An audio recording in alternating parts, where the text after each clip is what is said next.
Hello students, welcome to CUET Adda 24/7। मेरा नाम हर्ष है। आई होप कि आप सबकी तैयारी काफी अच्छी चल रही होगी। आज से हम लोग वन शॉट रिवीजन टॉपिक्स लेके आए हैं। बिजनेस स्टडीज जो हमारा सब्जेक्ट है, थ्योरेटिकल सब्जेक्ट है, लेकिन MCQs CUET के पेपर में देखने को मिलते हैं। तो आज से हम लोग प्रॉपर तरीके से वन शॉट रिवीजन करेंगे सारे टॉपिक का, फ्रॉम स्टार्ट टू एंड। हम लोग सारे चैप्टर्स को कवर करने वाले हैं इस पूरी सीरीज में, ताकि आपका जल्दी जल्दी से एक रिवीजन हो जाए, फटाफट से एक रिवीजन आपका हो जाए।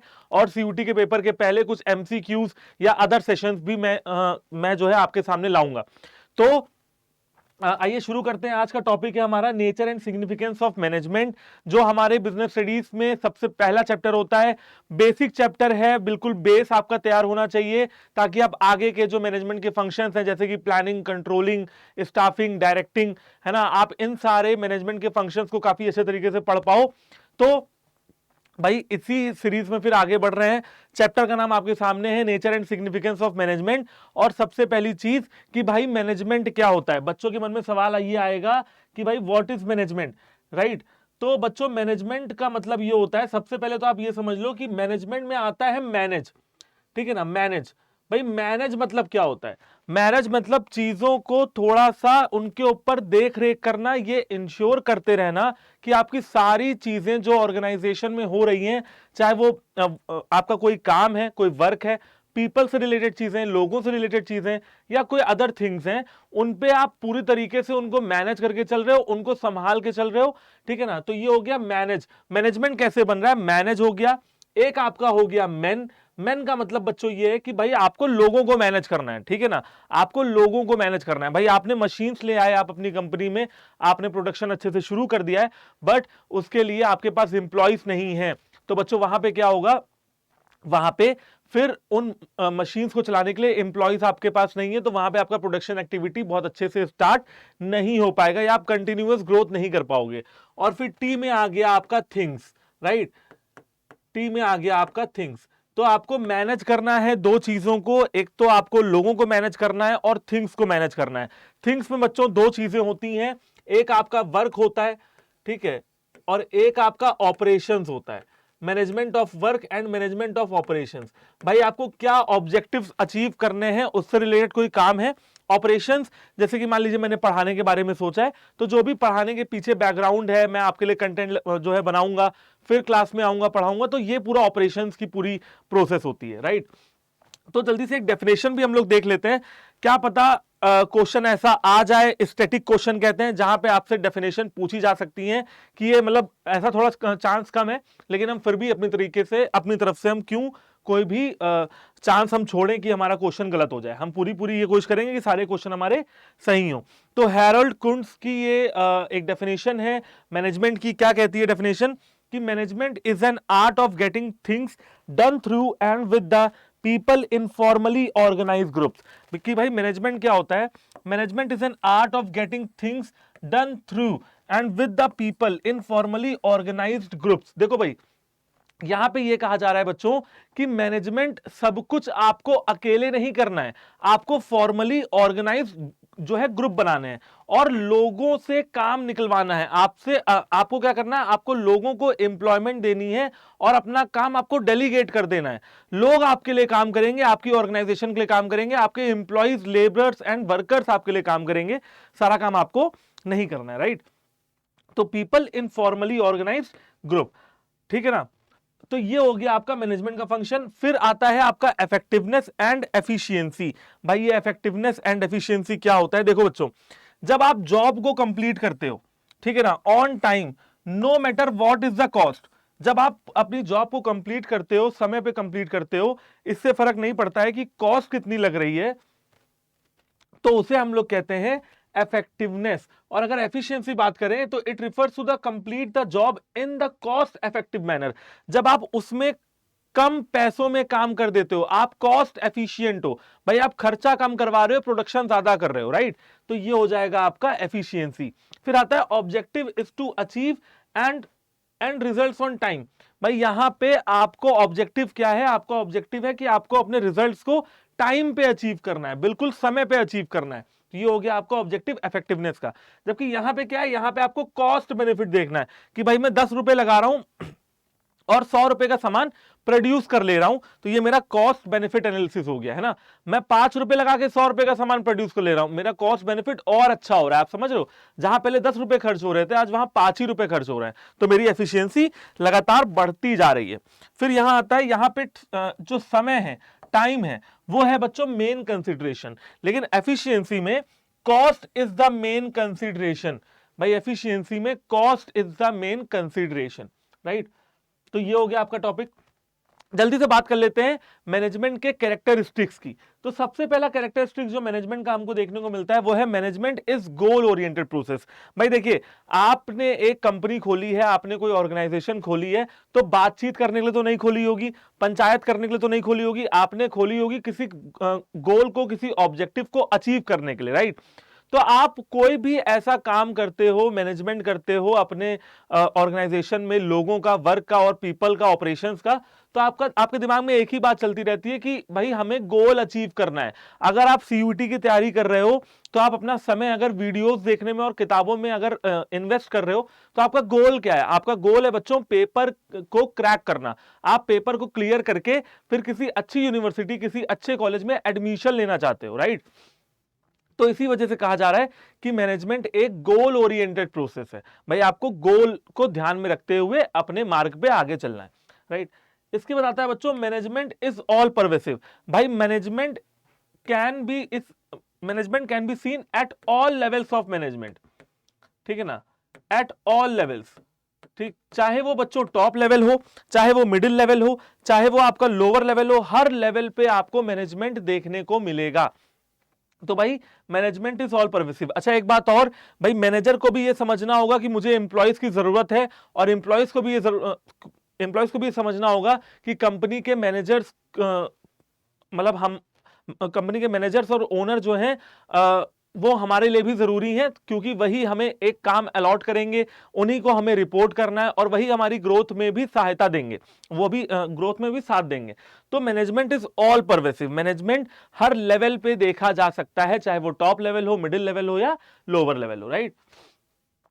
फिर आते हैं बच्चों मैनेजमेंट इज कंटिन्यूअस। अच्छा एक चीज और देखो, आज आप सीयूटी की तैयारी कर रहे हो, ठीक है, नॉर्मल एग्जांपल से आप बात समझ लोगे। आज आप सीयूटी की तैयारी कर रहे हो, कल आपका भाई भगवान करे सीयूटी का पेपर आपका निकल जाए, आप किसी अच्छे कॉलेज में, यूनिवर्सिटी में एडमिशन ले लो, क्या फिर वहां पे आप पढ़ाई करना बंद कर दोगे? नहीं, फिर आपको अपने सेमेस्टर एग्जाम देने पड़ेंगे। आप बीकॉम कर रहे हो, या आप ऑनर्स कर रहे हो, या आप बीबीए कर रहे हो, या आप एमबीए कर रहे हो, फिर आपको वहां भी पढ़ाई करनी पड़ेगी। आप एक बार बीकॉम कर लोगे, फिर आपको एमबीए करना पड़ेगा। मतलब पढ़ाई, भाई पढ़ाई ऐसी चीज है कि जब तक आपको एक वेल सेटल्ड जॉब ना मिल जाए आप उसको करते रहोगे, और जब तक आप पढ़ाई करते रहोगे ना, तो आप अपने टाइम को मैनेज करते रहोगे। भाई पढ़ना है दिन में 6 घंटे 8 घंटे, तो आपको अपना टाइम मैनेज करके चलना पड़ेगा बच्चों। वैसे ही किसी कंपनी में अगर ऑपरेशंस चलते रहें, आपकी ये उम्मीद है कि कंपनी में ऑपरेशंस चलते रहें, तो आपको मैनेजमेंट हर लेवल पे करना पड़ेगा, कॉन्टिन्यूअसली करना पड़ेगा। ऐसा नहीं होगा कि मैं आज मैनेजमेंट मैंने कर दिया और कल मेरी ऑर्गेनाइजेशन में हर आदमी खाली बैठा हुआ है, ऐसा नहीं होगा। Management is continuous. आप अपने स्कूल का एग्जांपल ले सकते हो। आपके स्कूल में प्रिंसिपल, वाइस प्रिंसिपल, देन फिर क्लास टीचर, देन फिर टीचर्स आते थे। टीचर के बाद भी एक बंदा आता था जो क्लास में मतलब थोड़ा सा स्पाई वाला जो है इंसान होता था, ठीक है, जो जासूसी करता था सबकी, वो था मॉनिटर, क्लास मॉनिटर। तो भाई एक मैनेजमेंट बना हुआ है हर लेवल पे, और हर आदमी, हर इंसान हर लेवल पे अपनी अपनी तरफ से कोशिश कर रहा है कि ऑर्गेनाइजेशनल गोल्स को पूरा किया जा सके, राइट। तो ये हो गया मैनेजमेंट इज कंटिन्यूअस। फिर आता है बच्चों management is a group activity.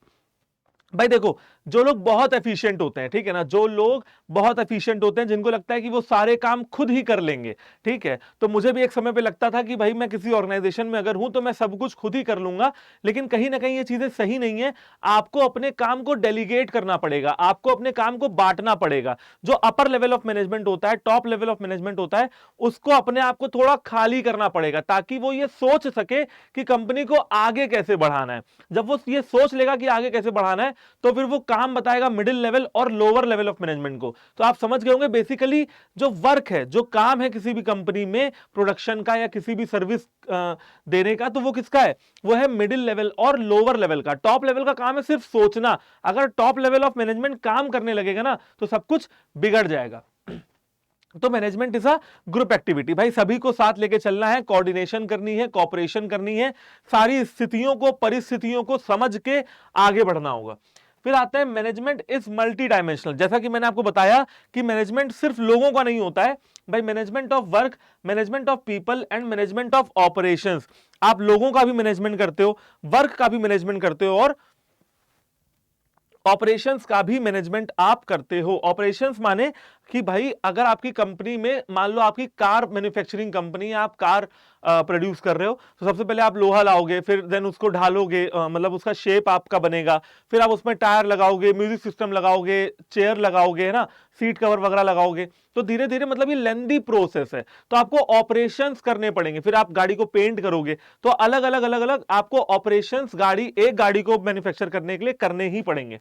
तो मैनेजमेंट ऑफ ऑपरेशंस कि भाई हमारी कंपनी में प्रोडक्शन कैसे होगा। अब आते हैं बच्चों, management is N intangible force. भाई देखो, दो तरीके की चीजें होती हैं, टैंजिबल आपने पढ़ा होगा अकाउंट्स में भी, एसेट्स दो तरीके के होते हैं, टैंजिबल और इनटैंजिबल। टैंजिबल मतलब जिनको छुआ जा सके, which can be touched, right. और इनटैंजिबल क्या होता है बच्चों? इनटैंजिबल होता है जिसको आप टच ना कर सके, जिसको आप देख ना सके, जिसको आप सिर्फ महसूस कर सके, आप सिर्फ फील कर सके। तो ये हो गया आपका management is N intangible force. भाई मैनेजमेंट कहीं देखा नहीं जा सकता है, मैनेजमेंट इनटैंजिबल है, ठीक है, आप उसको महसूस कर सकते हो। जैसे कि फॉर एन एग्जांपल आपके स्कूल में भाई प्रिंसिपल कुछ रूल्स बनाते होंगे या वाइस प्रिंसिपल कुछ रूल्स बनाते होंगे टीचर के लिए, स्टूडेंट के लिए, हर उस बंदे के लिए जो उस स्कूल में रेगुलरली आ रहा है, चाहे वो टीचर हो, चाहे वो स्टूडेंट हो, चाहे वो पेरेंट्स हो, उनके लिए वो रूल एक जैसे होते होंगे कि भाई आपको इतने बजे आना है, आपको 8 बजे आना है, आपको क्लास में आना है। अब टीचर के लिए क्या है? क्लास लेनी है। बच्चों के लिए क्लास क्या है भाई?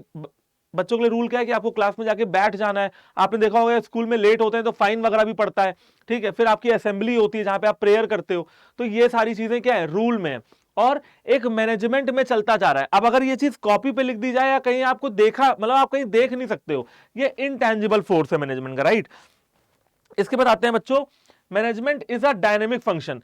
अब डायनेमिक फंक्शन का एक और एग्जांपल देता हूं, जैसे कि आप ये देखो कि पहले आपने देखा होगा बॉलीवुड में काफी अमिताभ बच्चन और ये जितने भी विनोद खन्ना, जो भी पुराने एक्टर रहे हैं, धर्मेंद्र, ठीक है ना, ये पहले नीचे बेल बॉटम पैंट्स पहनते थे, बेल बॉटम ट्राउजर्स पहनते थे, ठीक है। आज की डेट में आप देखो, आज की डेट में जो ट्राउजर्स हैं, जो जीन्स हैं, वो नैरो बॉटम हो चुकी है। नैरो बॉटम का मतलब है नीचे से थोड़ी पतली होती हैं, और जो लड़के हैं या जो लड़कियां हैं वो एंकल लेंथ जीन्स पहनती हैं। कहने का मतलब है, ये मैंने आपको सिर्फ एक एग्जांपल दिया कि देखिए कैसे फैशन चेंज हो गया पिछले 30-40 सालों में।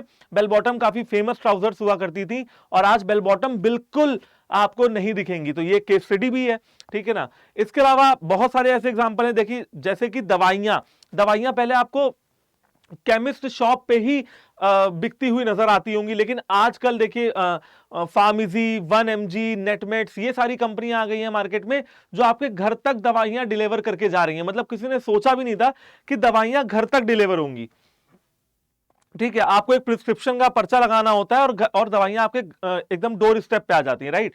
तो भाई आपका जो इन्वायरमेंट है, जो आपका बिजनेस का इन्वायरमेंट है, technological environment, legal environment, political environment, social environment, ठीक है ना, ये सारे इन्वायरमेंट हमेशा बदलते रहते हैं और आपको भी अपने ऑर्गेनाइजेशन को बदलते रहना पड़ेगा। बदलते रहने के लिए आपका जो मैनेजमेंट है वो डायनेमिक होना चाहिए। डायनेमिक का मतलब होगा कि जो हमेशा बदलता रहे, परिवर्तनशील, ठीक है, जो हमेशा परिवर्तित होता रहे। एक जैसा अगर आपका स्टैटिक मैनेजमेंट रहेगा तो वो लंबे समय तक, लॉन्ग टर्म में आपके ऑर्गेनाइजेशन के लिए फायदेमंद बात नहीं है। बच्चों बात समझ रहे हैं? तो management is a dynamic function, we can say it very loud and clear. चलो, अब ये हो गया आपका कैरेक्टरिस्टिक्स ऑफ मैनेजमेंट। जल्दी से आ जाते हैं इंपॉर्टेंस ऑफ मैनेजमेंट। भाई ये जल्दी जल्दी देख लेते हैं, फटाफट देख लेते हैं। मैनेजमेंट हेल्प्स इन अचीविंग गोल। अभी मैंने आपको बताया कि गोल्स को अचीव करने में हेल्प करता है हमारा मैनेजमेंट, ठीक है। फिर आते हैं इंक्रीजिंग द एफिशिएंसी। भाई आपकी एफिशिएंसी को बढ़ाना, आप कम समय में, कम पैसों में ज्यादा से ज्यादा प्रोडक्टिव हो पाए। जैसे मैं अगर आपसे बात करूं, स्टूडेंट लाइफ में क्या होता है कि हम पढ़ते तो हैं, काफी पढ़ते हैं, ठीक है। बट आप जिस एज में हो 17 ईयर्स ऑफ एज में, 18 ईयर्स या 19 ईयर्स में, तो डिस्ट्रैक्शन भी काफी होते हैं। अब जिस फोन से आप मेरी वीडियो देख रहे हो ना यूट्यूब से, ठीक है, उसी फोन में इंस्टाग्राम है, उसी फोन में व्हाट्सएप भी है। तो भाई वीडियो देखते देखते या कोई भी वीडियो देखते देखते या कुछ भी पढ़ते पढ़ते या कोई ई बुक पढ़ते पढ़ते व्हाट्सएप का मैसेज आ गया, ठीक है ना, तो आप क्या हो गए, तुरंत डिस्ट्रैक्ट हो गए। या टीवी में आपका फेवरेट कोई शो आ रहा है, आप तुरंत डिस्ट्रैक्ट हो जाओगे, राइट। तो भाई डिस्ट्रैक्ट नहीं होना है, बिल्कुल पढ़ते रहना है। आपको अपनी एफिशिएंसी बचा के रखनी होगी, आपको अपनी प्रोडक्टिविटी खुद तय करनी होगी कि मैं कहां पे अपना टाइम इन्वेस्ट कर रहा हूं। इसी प्रकार से मैनेजमेंट भी ये कहता है कि एफिशिएंसी को बढ़ाओ, राइट, एफिशिएंसी को बढ़ाओ, प्रोडक्टिविटी को बढ़ाओ, बिल्कुल भी रिसोर्सेज का यूटिलाइजेशन करो, बिल्कुल उनका वेस्टेज मत करो। फिर आता है बच्चों, helps in creating a dynamic organisation. भाई मैनेजमेंट क्या करता है, डायनेमिक ऑर्गेनाइजेशन को जन्म देता है, आपकी ऑर्गेनाइजेशन को डायनेमिक बना देता है। चाहे सिचुएशन कोई भी हो, चाहे इन्वायरमेंट कैसा भी हो, हम एकदम आगे चलेंगे। बिल्कुल जैसे हम लोग स्टूडेंट से भी कहते हैं कि बच्चों कोई भी सिचुएशन आ जाए, कोई भी तकलीफ आ जाए, अपनी पढ़ाई जब तक तोड़ेंगे नहीं तब तक छोड़ेंगे नहीं, है ना। जब तक आप पेपर क्रैक नहीं कर लेते हो, अपनी कुर्सी पे बैठ जाओ। कोई मुसीबत आ जाए, बारिश आंधी तूफान, पेपर के बाद उसको समझना, पेपर के पहले कोई वो मुसीबत नहीं है, ठीक है ना। तो जब तक तोड़ेंगे नहीं तब तक छोड़ेंगे नहीं। फिर आते हैं helps in achieving individual objective. भाई देखो, कहीं ना कहीं मैनेजमेंट तो एक अच्छी चीज है, भाई मैं ऑर्गेनाइजेशन में काम कर रहा हूं, लेकिन मेरे अपने इंडिविजुअल ऑब्जेक्टिव भी बच्चों हो सकते हैं। जैसे कि भाई किसी को पैसे बहुत कमाने हैं, है ना, या किसी को बाहर विदेश यात्रा करनी है। अब किसी को आप बहुत पैसा दे दोगे, वो कहेगा यार क्या करूंगा पैसों का, मुझे तो घूमने फिरने का शौक है। तो मेरा इंडिविजुअल ऑब्जेक्टिव ये है कि भाई मेरी कंपनी मुझे अमेरिका भेज दे, यूएसए भेज दे, ठीक है ना। अगर मैं ऐसा सोचता हूं एज ए एम्प्लॉय, तो ये मेरे इंडिविजुअल इंटरेस्ट है, ये मेरे इंडिविजुअल ऑब्जेक्टिव है। और मैनेजमेंट को ये मतलब आना चाहिए, मैनेजर्स को ये आना चाहिए कि वो आपके इंडिविजुअल ऑब्जेक्टिव्स को भी पूरा कर पाए। फिर आता है बच्चों पांचवा पॉइंट है डेवलपमेंट ऑफ सोसाइटी। देखो भाई सीधी सी बात है, कोई इसमें कंफ्यूजन की बात नहीं है कि सोसाइटी के बारे में क्यों बात कर रहे हैं। देखो भाई, समाज का हिस्सा हो तुम, समाज का हिस्सा हूं मैं, समाज का हिस्सा है कंपनी। आप जिस भी ऑर्गेनाइजेशन में काम कर रहे होगे, वो समाज में रह के, इंडिया में रह के, इंडिया का ही प्रोडक्शन करके, इंडिया के लोगों में ही अपना सामान सेल करके, इंडिया के लोग ही एम्प्लॉइज हैं। आप समझ रहे हो, सब कुछ इस देश के लिए है, समाज के लिए, सोसाइटी के लिए। तो हमें जब प्रॉफिट होता है तो हमें सोसाइटी के लिए भी कुछ करना चाहिए, ठीक है। मैं तो मतलब आपने ये भी देखा होगा कि आजकल बहुत यंग लोग, आप ही की एज के बच्चे एनजीओ से भी काफी जुड़ रहे हैं, छोटे छोटे बच्चों को पढ़ाते हैं, ठीक है, प्लांटेशन करते हैं। तो ये कहीं ना कहीं एक सोसाइटी के प्रति अपनी जिम्मेदारी निभाने का एहसास होता है। जैसे कि आपका स्वच्छ भारत अभियान मोदी जी ने शुरू किया था 2 अक्टूबर को, और उसमें यह था कि भाई अपने आसपास आप साफ सफाई रखें, राइट। तो आप कुछ ऐसा कैंपेन वगैरह चलाते रहो जिससे आपका कॉर्पोरेट सोशल रिस्पॉन्सिबिलिटी, मतलब किसी कंपनी की सोशल रिस्पॉन्सिबिलिटी भी आपको पूरी करनी है। फिर आते हैं जल्दी से मैनेजमेंट के ऑब्जेक्टिव्स को देख लेते हैं, ठीक है। देखिए वन शॉर्ट टॉपिक है, बिल्कुल आपका 40-45 मिनट्स में पूरा चैप्टर रिवाइज कराने का टारगेट लेके चल रहे हैं। तो 45 मिनट्स आप बैठोगे और आप देखोगे कि आपका पूरा चैप्टर तुरंत ही रिवाइज हो जाएगा फटाफट से। तो आते हैं मैनेजमेंट के ऑब्जेक्टिव पे। सबसे पहला ऑब्जेक्टिव है ऑर्गेनाइजेशनल ऑब्जेक्टिव, राइट। भाई देखो, मैंने कई बार बच्चों को यह चीज समझाई है कि ऑर्गेनाइजेशनल ऑब्जेक्टिव में किसी, आप छोड़ दो मैनेजमेंट को, छोड़ दो आप बिजनेस को, छोड़ दो आप हर चीज को, छोड़ दो।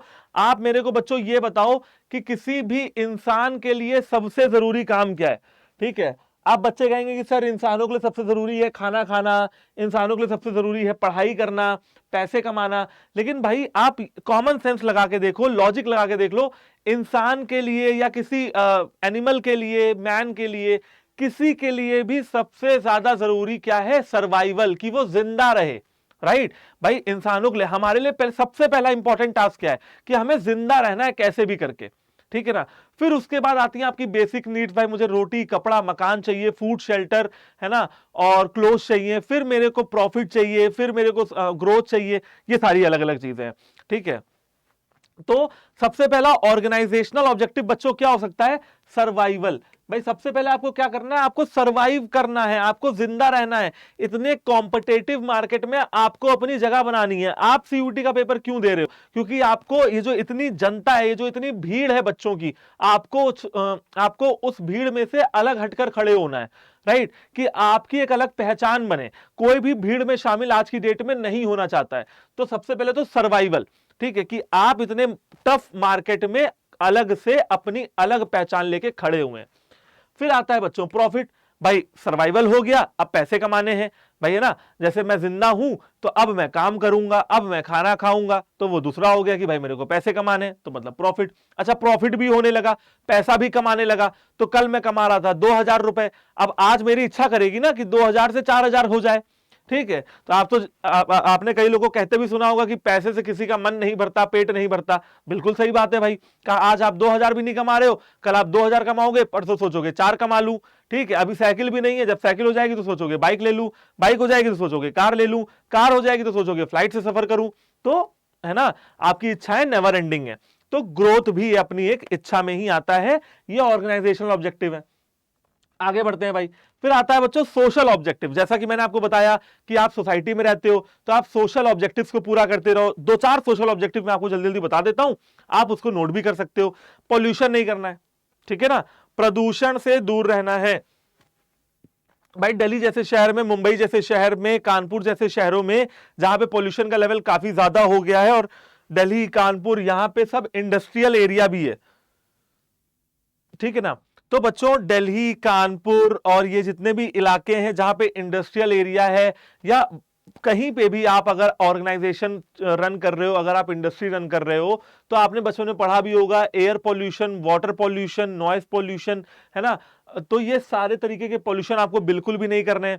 प्लस उसके बाद आपको कम्युनिटी की भलाई के लिए कुछ ना कुछ करते रहना है। प्लांटेशन वगैरह कर दीजिए, एफॉरेस्टेशन कर दीजिए, पेड़ बिल्कुल नहीं काटने हैं। अच्छा last but not the least point वाला है बिल्कुल, कि भाई आप जिन कस्टमर्स के साथ डील कर रहे हो ना, आप उनको फेयर डील करो, ठीक है भाई?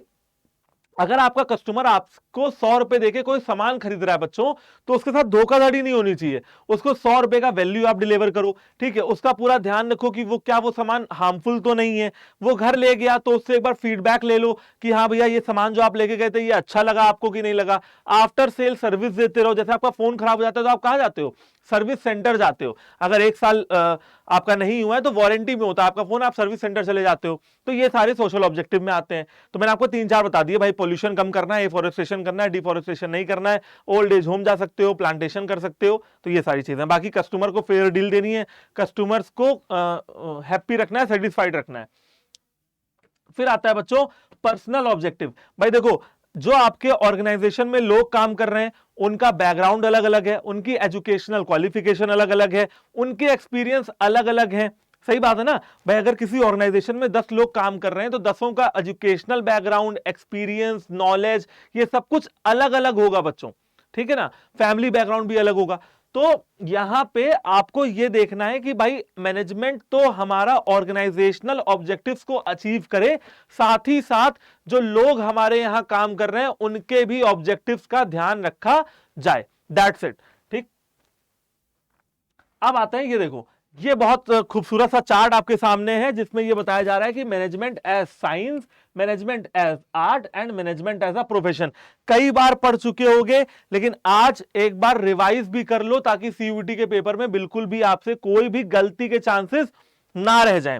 भाई देखो, आप ये चार्ट अच्छे से पढ़ लोगे, आपको सब कुछ समझ में आ जाएगा। क्या लिखा हुआ है? मैनेजमेंट ऐसा साइंस। अच्छा ये बताओ, पहले आप, चलो अभी तो आप कॉमर्स के स्टूडेंट हो, जब आप साइंस पढ़ते थे 6th में, 7th में, 8th में, आप मेरे को बताओ कि क्या आप कभी अपने स्कूल के साइंस लैब गए थे? चलो सर साइंस लैब भी मान लो नहीं गए थे, जैसे मैं अपने साइंस लैब कभी नहीं गया, मैं 10th में ही फिर मैंने साइंस से पीछा छुड़ा लिया, मैंने कॉमर्स ले ली। तो चलो मैं तो कभी नहीं गया, लेकिन फिर भी आपको इतना पता होगा कि साइंस में, साइंस की किताबों में एक्सपेरिमेंट लिखे होते थे। एक्सपेरिमेंट 1.1, रस्सी ऐसे पकड़ो, फिजिक्स में, है ना? ये सारी चीजें चलती रहती थी। तो ये क्या हो गया? ये हो गया सिस्टमाइज्ड बॉडी ऑफ नॉलेज। भाई साइंस की जो नॉलेज है वो सिस्टमाइज्ड है, मतलब कि सिस्टमैटिक है। और दूसरी बात, एक्सपीरियंस के ऊपर बेस्ड है, एक्सपेरिमेंट के ऊपर बेस्ड है। ठीक है। आप इसमें क्या करते रहते हो बच्चों, आप इसमें एक्सपेरिमेंट करके ऑब्जर्वेशन करते रहते हो कि ये जो मैंने एक्सपेरिमेंट, पर्टिकुलर एक्सपेरिमेंट किया, क्या ये सही है या ये गलत है, ठीक है ना। फिर आप दोबारा एक्सपेरिमेंट करते हो। बहुत अच्छा सा एग्जांपल देता हूं। अभी एक महामारी से हम लोग, हमारा देश उभरा है अभी, जिसका नाम है कोरोना वायरस, कोविड-19। तो भैया कोविड-19 आई, लॉकडाउन लगा, और सारे देश, सारे बड़े बड़े साइंटिस्ट जो अपने आप को बहुत बड़े बड़े महारथी भी समझते थे, उन्होंने कोविड-19 की वैक्सीन को बनाने का प्रयास शुरू कर दिया और सफलता भी मिली, ठीक है। कोविड-19 की वैक्सीन बनी, कैसे बनी होगी भाई, बार बार एक्सपेरिमेंट किया गया होगा, बार बार उसकी टेस्टिंग की गई होगी, जानवरों पे टेस्टिंग हुई होगी, इंसानों पे टेस्टिंग हुई होगी, ठीक है ना। तो एक्सपेरिमेंट, तो ये आप बिलीव कर रहे हो कि साइंस में आपको नॉलेज भी सिस्टमैटिक चाहिए, एक्सपेरिमेंट भी करने पड़ेंगे, ऑब्जर्वेशन भी करने पड़ेंगे, कॉज एंड इफेक्ट रिलेशनशिप भी देखनी पड़ेगी। अच्छा, ये कॉज एंड इफेक्ट रिलेशनशिप क्या होती है, मैं देखो इसका भी एग्जांपल लेके समझाने की कोशिश करता हूं। कॉज माने बारिश, ठीक है। तो आप जो है देख रहे हैं, घर के बाहर निकले, बढ़िया, मतलब आप इमेजिन भी कर सकते हो कि अभी आप 7th 8th क्लास में हो, गर्मी की छुट्टी है और बाहर बारिश हो रही है ना, और हम लोग बैठ के कार्टून देख रहे हैं। तो भाई इमेजिन कर लिया होगा, अच्छा लगा होगा इमेजिन करके। तो बाहर हो रही है बारिश, अब बारिश हुई, तो बारिश में आपने देखा कि आपके घर के आगे थोड़ा बहुत कीचड़ भी हो गया है, थोड़ी बहुत गंदगी भी हो गई है। तो कॉज क्या है, कॉज है बच्चों बारिश, और इफेक्ट क्या है, इफेक्ट है कीचड़, की भाई बारिश हुई तो कीचड़ मतलब होना ही होना है, होगा ही होगा। तो ये हो गया। तो यहां पे भी आप कॉज एंड इफेक्ट देखते रहते हो कि हम ये करेंगे तो इसका रिजल्ट क्या आएगा, हम ऐसा करेंगे तो इसका रिजल्ट वैसा आएगा, आप समझ रहे हो। और यूनिवर्सल एबिलिटी या यूनिवर्सल वैलिडिटी, भाई एक बार जो साइंस का एक्सपेरिमेंट, न्यूटन भाई साहब ने ग्रेविटी एक्सप्लोर कर डाली, सेब गिरा सर पे, ग्रेविटी एक्सप्लोर हो गई। तो बच्चों अब देखो कितने साल हो गए, ठीक है, और हम उस ग्रेविटी के सिद्धांत को मान रहे हैं, उसके प्रिंसिपल को मान रहे हैं। और सिर्फ हम नहीं मान रहे हैं, इंडिया में नहीं माना जा रहा है, ऑल ओवर वर्ल्ड ग्रेविटी के सिद्धांतों को माना जा रहा है, न्यूटन के मोशन के लॉ को माना जा रहा है। इसका मतलब कि साइंस की यूनिवर्सल वैलिडिटी है, एक बार आप कुछ कहोगे वो पूरी दुनिया में आ जाएगा, लागू हो जाएगा। बेटा यही सारी चीजें आपके मैनेजमेंट में भी हैं। मैनेजमेंट भी एक सिस्टमाइज्ड बॉडी ऑफ नॉलेज होता है, जैसे आप पढ़ रहे हो वैसे, है ना। फिर आता है मैनेजमेंट में भी आपको एक्सपेरिमेंट करते रहेंगे, मैनेजर्स को एक्सपेरिमेंट करते रहना पड़ेगा, ठीक है।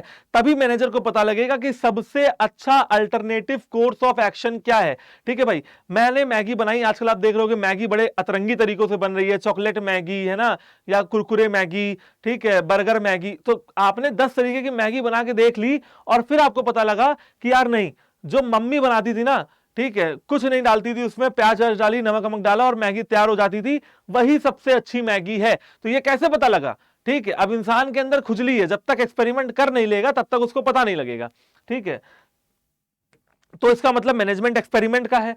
कॉज एंड इफेक्ट, भाई मैनेजमेंट भी आपको कॉज देखना पड़ेगा, ठीक है। कॉज क्या है, चेंज इन फैशन। भाई मैं एक क्या कहते हैं, एसेसरी ब्रांड था, मैं कुछ एसेसरीज बनाता था, ज्वेलरी बनाता था।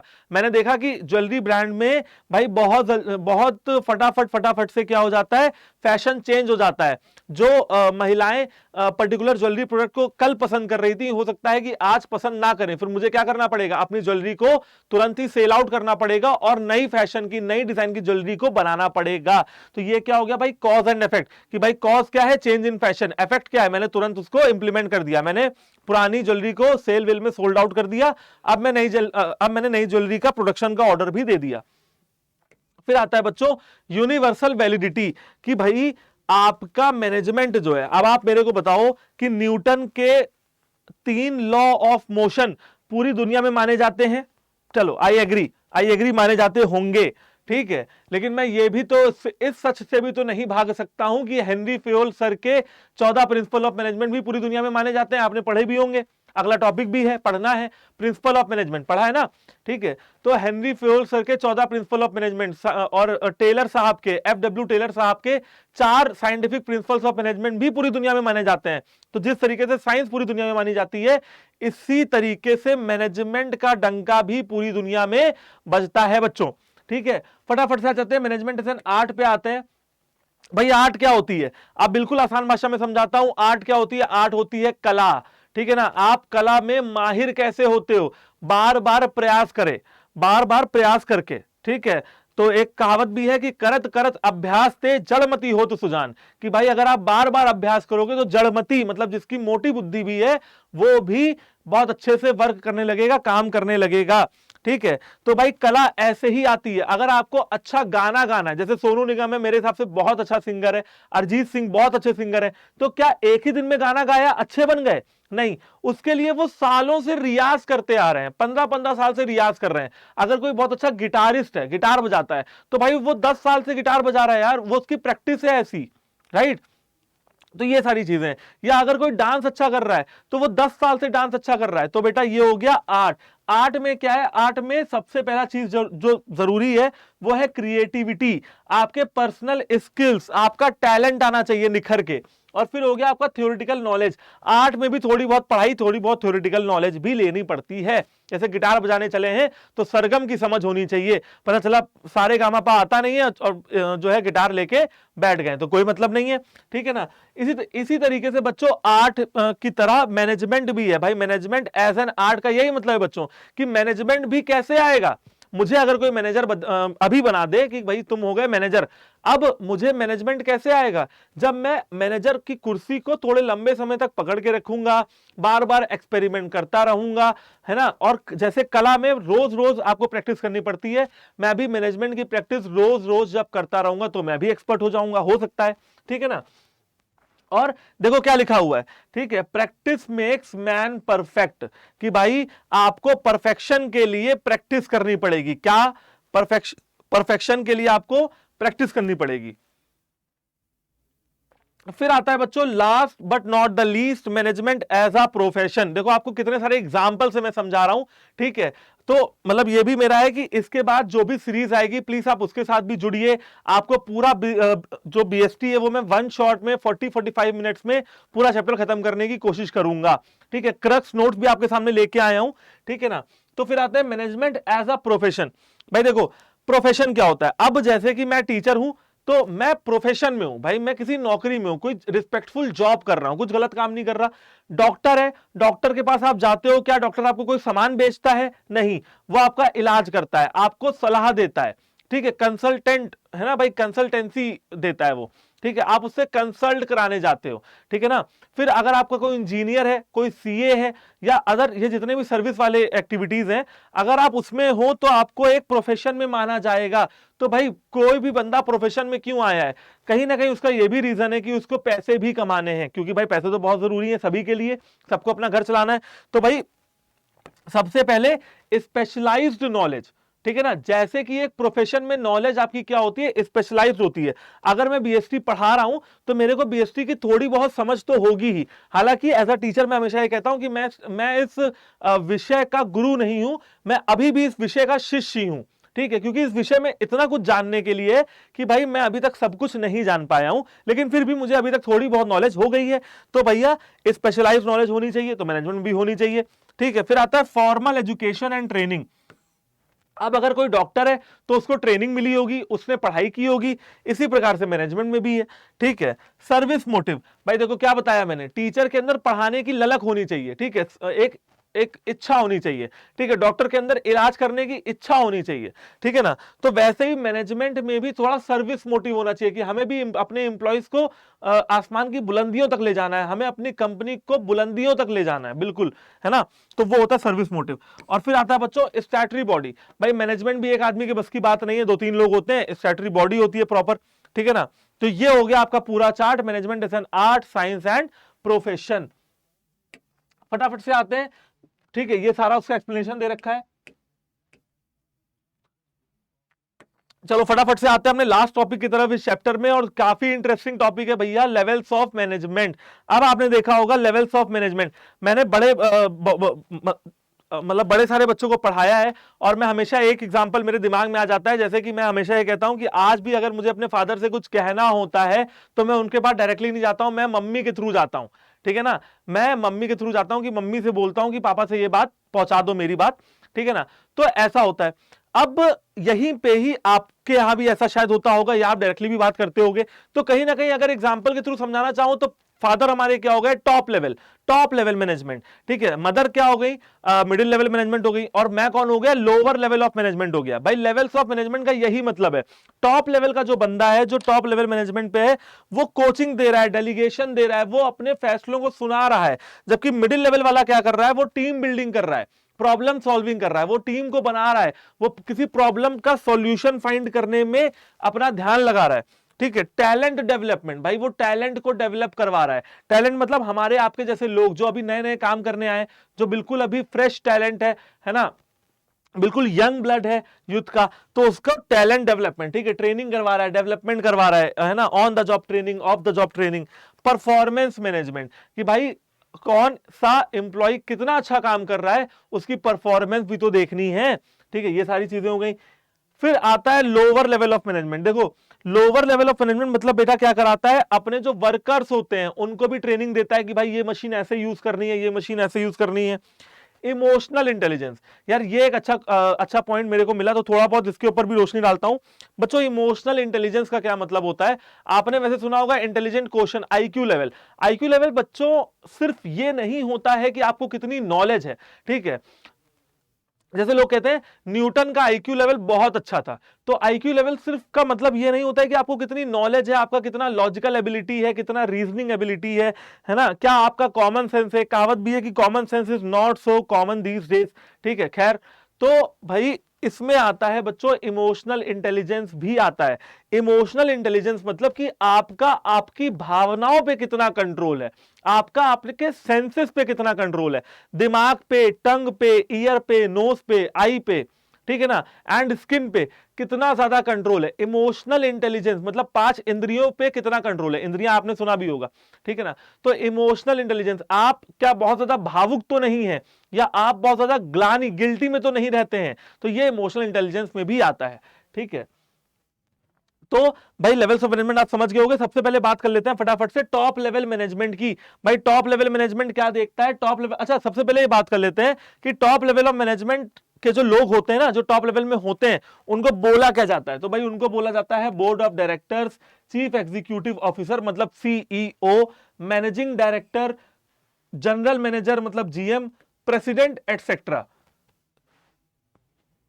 ठीक है बच्चों। तो भाई board of directors, chief executive officer, managing director, president, ये लोग होते हैं टॉप लेवल ऑफ मैनेजमेंट में, ऑब्वियसली। अच्छा करते क्या है, जल्दी जल्दी से देख लेते हैं करते क्या है। ऑब्जेक्टिव डिटरमाइन करते हैं, भाई ऑर्गेनाइजेशन का ऑब्जेक्टिव क्या है। पॉलिसीज बनाते हैं, पॉलिसीज क्या होती हैं, पॉलिसीज होती हैं कि लॉन्ग टर्म में आप अपने स्ट्रेटजी को कैसे पूरा करोगे, जो आपने ऑर्गेनाइजेशनल ऑब्जेक्टिव को अचीव करने के लिए स्ट्रेटजी बनाई है उसको कैसे पूरा करेंगे, तो ये होती है पॉलिसीज। एक्टिविटीज, ठीक है, कौन सा इंसान क्या काम करेगा ये लोग तय करते हैं, आगे बढ़ते हैं, ठीक है। असेंबलिंग रिसोर्सेस, आपके रिसोर्सेस को असेंबल करना, ठीक है, लोग कितने हैं, ठीक, काम करने के लिए पैसा कितना लगेगा, कॉस्ट कितनी लगेगी, टाइम कितना लगेगा, सारे रिसोर्सेज को जोड़ना, ये किसका काम है, टॉप लेवल का काम है। फिर आता है कंट्रोलिंग द वर्क परफॉर्मेंस, लोग कितना प्रोडक्टिविटी से काम कर रहे हैं, इस पे नजर कौन रखेगा, बात की टॉप लेवल मैनेजमेंट।